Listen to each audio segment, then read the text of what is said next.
So in the last video I talked about dominant chords. I was talking about C dominant in particular.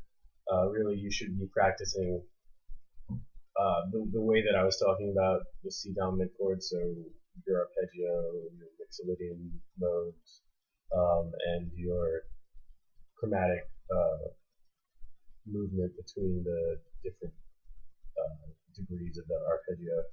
You should be practicing that for every single dominant chord. There's 12 dominant chords, for one for each key. So yeah, just to keep that in mind. For right now, I'm gonna talk about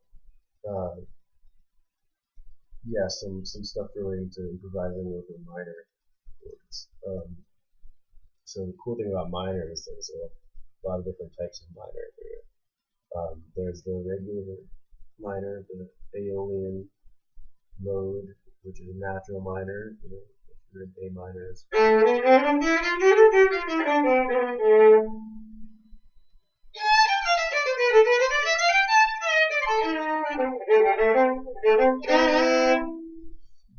Then there's melodic minor. So the difference between melodic minor and natural minor is melodic minor has a raised 6th and a raised 7th.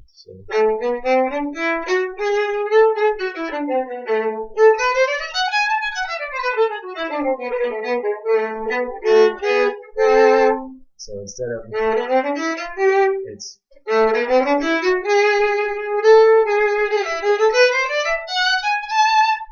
and then there's harmonic minor, which has a raised 7th, but the 6th is still minor. So it sounds similar to harmonic minor, but that 6th is a half step lower, like it is in natural minor.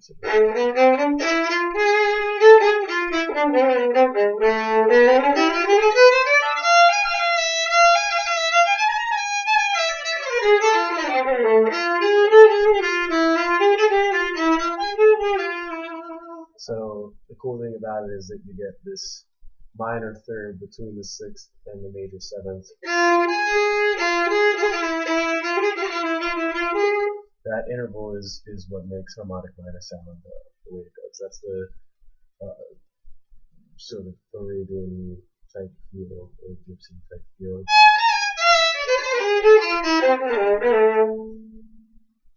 So that's the three most common types of minor. There's other ones too. There's Dorian, which has a raised 6th, but a flat 7th. So it's like melodic minor, it has a raised 6th, but it does not have that sharp 7th. So instead of harmonic minor, instead of melodic minor, where it goes, Dorian goes.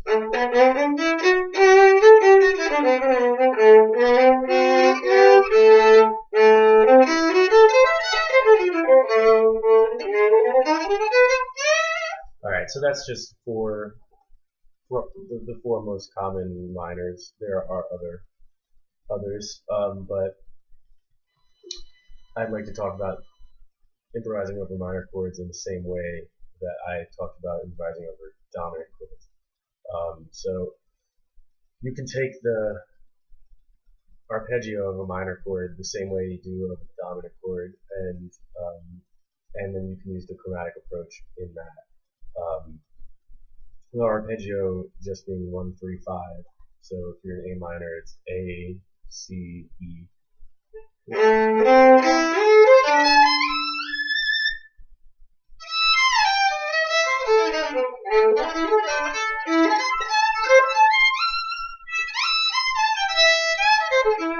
I fucked it up a little bit, but yeah, it's a pretty simple arpeggio. Now you can take the chromatic approach to that. So the same way that we did it with the leading tone, a half step below the note that you're leading towards. So G flat A, B C, E flat E.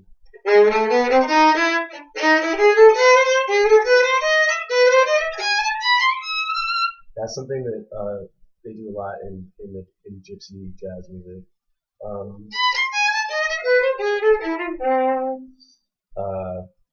And then you can use the chromatic approach to surround, rather than just lead up to. You can surround the note that you're leading towards from below and from above. So what I mean by that is you could go G sharp, G sharp, A sharp, or B flat, and then A, or inverted. So, and you can do that for each scale. But I'll just do it with the A for now. I'll do the regular arpeggio, but except for every time I go to that A, I'm gonna surround it with the notes that are half step around the chord, that note. So.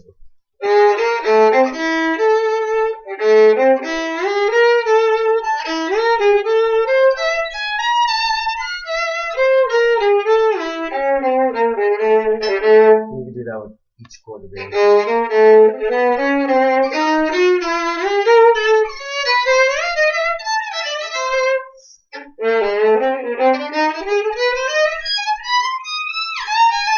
So combine the chromatic surrounding with the regular leading tones. So leading tone, surround.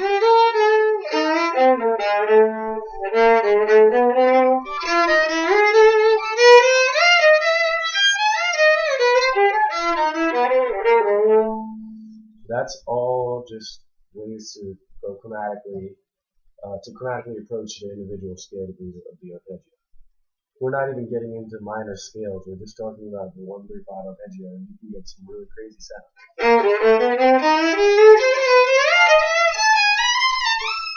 Right?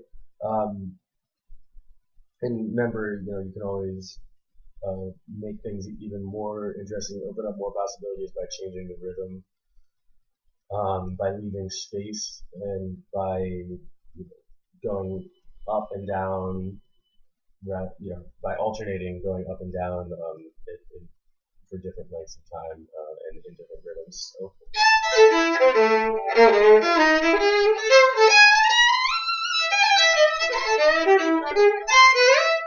Okay, stuff like that. That's all over this A minor chord. And then you can continue that chromatic approach to go in between. So, like I did with the dominant chord, I was going, from chromatically from one scale degree to the next. So. I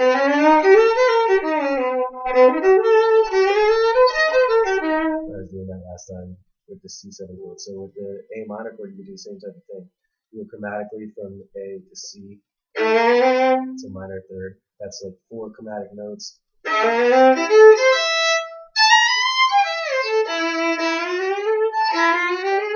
That's from E to A. It's 6 notes. So you have to keep in mind how many notes that takes.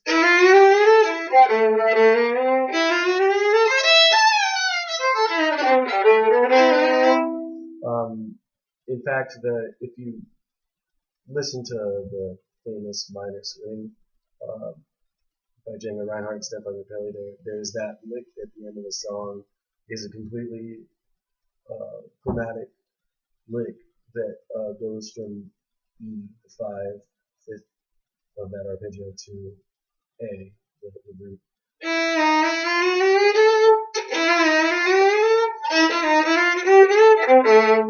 So that's a completely chromatic approach. I mean, and you could do similar things going down.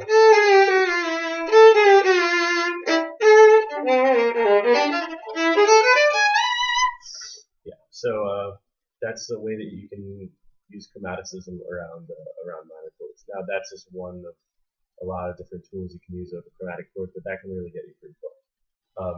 In addition to that, you can use any of the minor modes really. So I was just talking about melodic minor, harmonic minor, natural minor, Dorian. You can use any of those over a minor chord. I mean, you can choose whether or not you want it to sound like harmonic minor or not, or maybe you want it to sound more Dorian. That's the cool thing about minor chords. You can play any minor mode over them.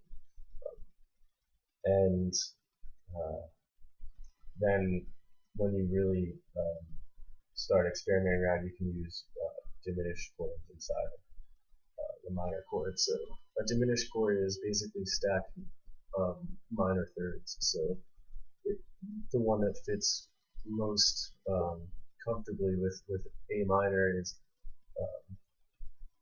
G sharp diminished, which is the same as B diminished or F diminished, or yeah, basically G sharp, B, and F diminished are all the same chord. That's G sharp, B, and then D.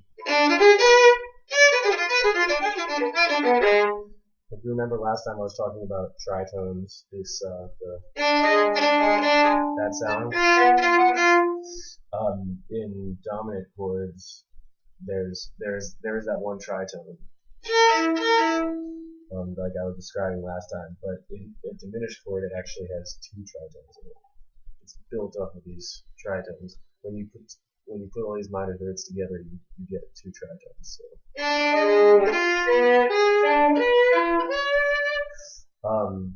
So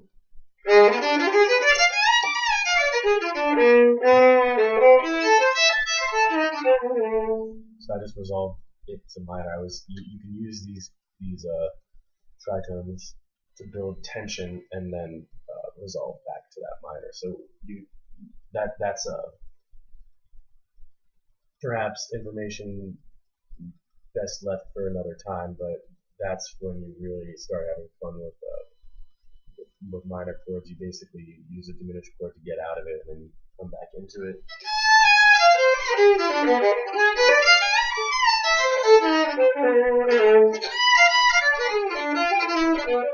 I mean, Stefan Rapelli does that in minor strings.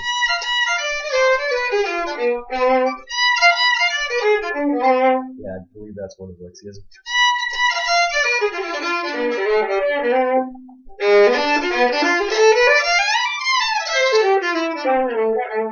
Now you take the chromaticism, the scales, and then using those diminished chords to build up tension, and then resolve back to the minor. That's three things that you can do a lot of stuff, and you combine that with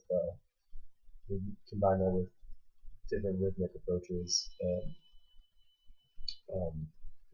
dynamics in terms of volume and what range you're playing it in, what octave you're playing it in.